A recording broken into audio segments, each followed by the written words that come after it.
इस वीडियो में हम यूजी और हिगुरुमा के फाइट को देखेंगे। पिछले वीडियो में हम देखते हैं यूजी हिगुरुमा के पास जाता है और उसका शो पॉइंट इस्तेमाल करके एक न्यू रूल को ऐड करने के लिए बोलता है, बट हिगुरुमा मना कर देता है। एपिसोड 9 के स्टार्टिंग में हम देखते हैं हिगुरुमा अपना डोमेन एक्सपेंशन कर लेता है। उसी वक्त यूजी दौड़ते हुए हिगुरुमा के ऊपर अटैक करने जाता है, बट वो बीच में ही रुक जाता है। हिगुरुमा बोलता है कि उसके डोमेन में फाइट अलाउड नहीं है, दोनों में से कोई भी लड़ नहीं सकता। यूजी बोलता है दोनों। दरअसल हिगुरुमा का जो डोमेन एक्सपेंशन है वो एक कोर्ट रूम की तरह है, जहाँ पे दोनों ही अपनी बातों को पेश कर सकते हैं। यहाँ पे हिगुरुमा का जो शिकेगामी है वो जज का रोल करेगा। फिर दोनों कटघरे के अंदर आ जाते हैं। हिगुरुमा बोलता है जजमेंट बिगिन। तब जज शिकेगामी बोलता है कि यूजी तादोरी, जब तुम 18 साल से कम के थे तब तुम सेंदाई में वेगास पार्लर में गए थे। हिगुरुमा बोलता है कि जो जजमेंट होता है वो डोमेन के अंदर सबके बारे में सब कुछ जानता है, लेकिन तुम चिंता मत करो, मैं कुछ नहीं जानता। हिगुरुमा साथ में ये भी बोलता है कि दोनों को दो आर्गुमेंट करने का मौका मिले, और उसी वक्त के हाथ में एक लिफाफा आ जाता है। वो बोलता है हमारा आर्गुमेंट खत्म होने के बाद मैं लिफाफा खोलूं। यूजी लिफाफे के बारे में पूछता है। हिगुरुमा उसको कहता है कि ये जजमेंट ने सबमिट किया है एविडेंस। साथ ही में हिगुरुमा ये भी बोलता है कि ये जजमेंट में दोषी साबित नहीं करेगा। सोचता है अब उसके पास 3 ऑप्शन है, या तो वो चुप रहे, या तो इस चीज को वो एक्सेप्ट कर ले, या उसको रिजेक्ट कर दे। फिर उसे टेंजेन की एक बात याद आती है। जो ओल्ड सॉर्सरर होते हैं उनका जो डोमेन में श्योर हिट नहीं होता है, वो डोमेन इसलिए बनाते हैं ताकि सामने वाला यानी अपोनेंट उस डोमेन से भाग ना जाए। लेकिन जो मॉडर्न सॉर्सरर होते हैं उनका जो डोमेन होता है वो श्योर हिट वाला होता है, जैसे कि अपना गोजो का डोमेन हो गया। लेकिन फिर यूजी हिगुरुमा के कॉलर पर लगे एक बैच को नोटिस करता है। वो उसे देखकर समझ जाता है कि वो रियली एक वकील है, यानी कि हिगुरुमा एक मॉडर्न सॉर्सरर। हिगुरुमा बोलता है जिस बात का आरोप लगाया गया है तुम पर, तुम या तो चुप रह सकते हो, या उसको एक्सेप्ट कर सकते हो, या तुम मना कर सकते हो। अगर तुम मना कर रहे हो तो तुम उस पर झूठ भी बोल सकते हो। यूजी बोलता है क्या मैं झूठ भी बोल सकता हूँ? हिगुरुमा बोलता है अगर सब लोग सच बोलने लगे तो ट्रायल की जरूरत ही नहीं। अब हिगुरुमा यूजी से बोलता है कि चलो अपना एक्सक्यूज दो, जजमेंट के पास पेशेंस नहीं। यूजी सोचता है या किसी भी इससे जीतना है।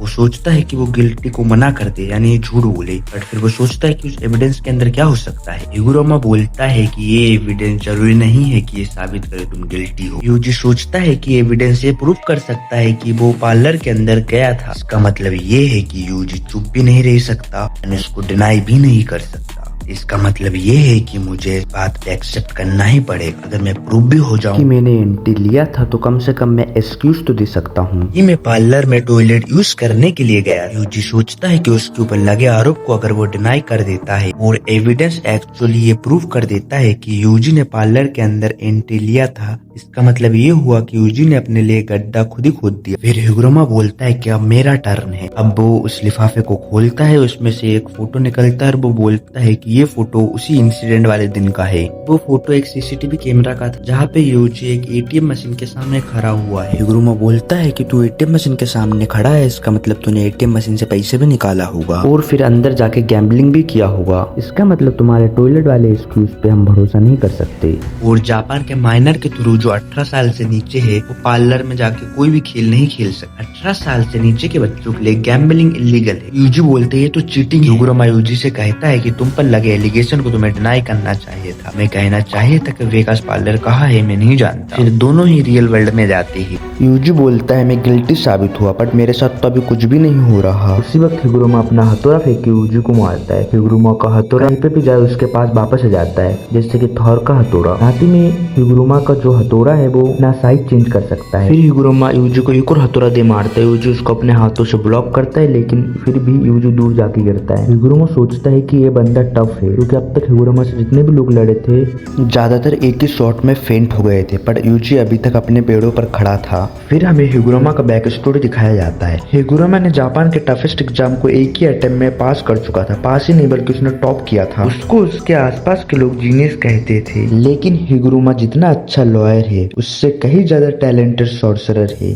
जब हिगुरुमा को अपना पावर मिला उसने आसानी से अपना डोमेन एक्सपेंशन कर दिया था, और उसने अपनी टेक्निक को एनालाइज करते हुए बाकी दूसरे टेक्निक भी सीख ली, और फिर अपनी कर्स एनर्जी को कंट्रोल करना भी सीख लिया। हिगुरुमा को पावर मिलने के सिर्फ 12 दिन के अंदर हिगुरुमा ग्रेड 1 के सॉर्सरर जितना पावरफुल हो गया। कलिंग गेम में एंट्री करने से पहले ना जाने उसने कितना कर्स स्पिरिट को खत्म किया होगा, और अब तक वो 20 प्लेयर को भी हरा चुका है। अब हिगुरुमा अपने हथौड़े को काफी बड़ा और लंबा करता है, फिर उससे यूजी पे अटैक करता है फिर वो अपने हथौड़े को बार बार यूजी के साइड फेंकता है, हथौड़े को वापस बुलाता है, वापस यूजी के साइड फेंकता है, लेकिन यूजी किसी तरह सारे अटैक से बच रहा था। हिगुरुमा यूजी से पूछता है क्या तुम अपने कर्स एनर्जी का इस्तेमाल नहीं कर पा रहे हो क्या? यूजी बोलता है नहीं, इसके पीछे भी जरूर तुम्हारा ही हाथ होगा। हिगुरुमा बोलता है कि जिसे भी कॉन्फिस्केशन की सजा मिलती है वह कुछ टाइम के लिए कर्स टेक्निक का इस्तेमाल नहीं कर पाता। हिगुरुमा सोचता है कि शायद यूजी के पास कोई कर्स टेक्निक नहीं है, इसलिए उसकी कर्स एनर्जी को ही उड़ा दिया। कुछ तो कर्स टेक्निक हर सॉर्सरर का एक स्पेशल पावर होता है, ताकि मेगुमी अपनी शिकिगामी को समन कर सकता है। गोजो के पास इन्फिनिटी हो गया पर्पल ब्लू जैसे अटैक, लेकिन यूजी के पास तो कोई टेक्निक ही नहीं है, बस वो हैंड टू हैंड कॉम्बैट ही करता है।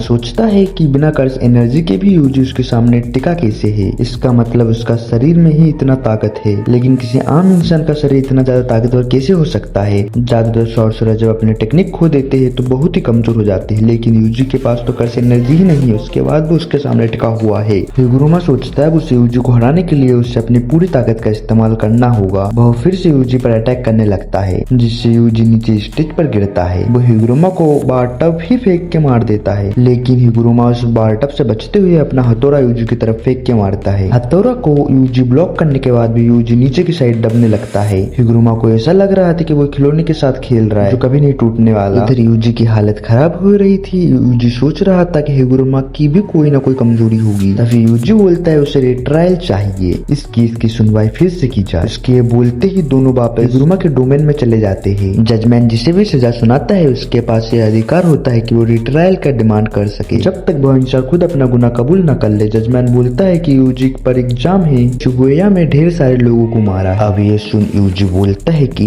हाँ ये सच है और मैं अपना गुनाह कबूल करता हूँ। दरअसल शिबुया में जो भी इंसिडेंट हुआ था वो उसने यूजी ने नहीं किया था, वो शकुना ने किया था। फिर भी यूजी ने गुनाह को कबूल कर लिया। यूजी अपने गुनाह कबूल करते ही जजमैन कहता है कि यूजी अब तुम्हें मौत की सजा सुनाई जाती है। दोनों ही अब रियल वर्ल्ड में जाते हैं, लेकिन इस बार हिगुरुमा के हाथ में हथौड़ा नहीं एक तलवार होता है। तलवार का नाम है एग्जीक्यूशन स्वॉर्ड। मौत की सजा सबसे बड़ी सजा है जो जजमैन सुना सकता है। ऐसा होने से हिगुरुमा के हाथ में एक स्वॉर्ड जाता है और वो स्वॉर्ड जिसे भी छुएगा वो मर जाएगा। अगर ये एग्जीक्यूशन स्वॉर्ड शकुना या गोजो को भी छू लेता है तो ये भी मर जाएंगी। वैसे तो गोजो को छू नहीं सकते क्योंकि उसके पास इन्फिनिटी है, बट किसी भी तरीके से छू लेता है तो फिर हिगुरुमा मानता है कि किसी इंसान को समझने का मतलब है कि उसकी सारी कमजोरी को देखना, लेकिन प्रॉब्लम यह है कि जब वो लोगों की कमजोरी देखता है उसे इंसानियत सुंदर नहीं बल्कि बदसूरत लगती है। रोज रोज क्रिमिनल्स को देखकर उसका दिमाग खराब रहा था। इसके लिए हर एक इंसान कमजोर है, चाहे वो क्रिमिनल हो या फिर यूजी तादूरी। हिगुरुमा से एक बार उसके सीनियर ने पूछा था कि वो लॉयर बनने की जगह सीधा जज क्यों नहीं बन जाता। हिगुरुमा ने जज बनने से मना कर दिया था क्योंकि उसे लगता है कि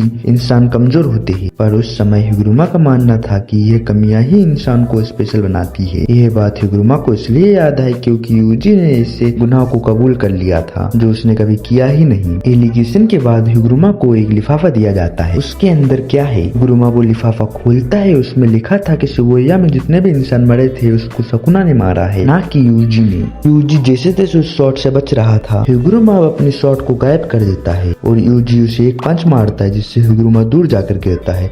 यह देख यूजी भी कंफ्यूज हो गया था। हिगुरुमा कहता है कि उस समय शकुना ने यूजी की बॉडी पर कंट्रोल किया हुआ था, यानी कि यूजी ने कोई क्राइम नहीं किया है। यूजी बोलता है कि फिर भी गलती तो उसकी ही है क्योंकि मैं कमजोर था, लेकिन तुमने अपनी तलवार को गायब क्यों किया? तो हिगुरुमा कहता है कि मुझे याद आ गया कि मैं लॉयर क्यों बना था, शायद यूजी जैसे ही अच्छे लोग जिन्हें हिगुरुमा की जरूरत होगी, और वह यूजी को अपने 100 पॉइंट्स देने के लिए भी मान जाता है। अब दोनों अब कुर्सी पर बैठ जाते हैं। हिगुरुमा यूजी से पूछता है कि उसने कभी किसी को जानबूझकर मारा है? तो यूजी कहता है कि हाँ, जिस पे हिगुरुमा कहता है कि काफी बुरा लगता होगा ना। फिर यूजी की बात मानते हुए हिगुरुमा अपने 100 पॉइंट्स का इस्तेमाल करता है और एक नया रूल को ऐड करवाता है। प्लेयर्स एक दूसरे को पॉइंट ट्रांसफर कर सकते हैं और कागुन तुरंत ही वो नया नियम ऐड करवा देता है। इसके बाद हिगुरुमा अपना एक पॉइंट यूजी को ट्रांसफर कर देता है, यानी कि अब अगले 19 दिन तक यूजी बिल्कुल सेफ है। इसके बाद हिगुरुमा यहाँ से जाने लगता है। यूजी उसे बोलता है कि क्या तुम हमारी मदद कर सकते हो? तब हिगुरुमा बताता है कि जब उसने पहली बार कोर्ट में अपना डोमेन खोला था तब उसने वहाँ जज और सामने वाले लॉयर को मार डाला था जिन्होंने गीता को गलत सजा दिलवाई थी, और उससे ही हिगुरुमा को 2 पॉइंट मिले थे और बाकी 100 पॉइंट उसने कॉलोनी में आने के बाद हासिल किए थे।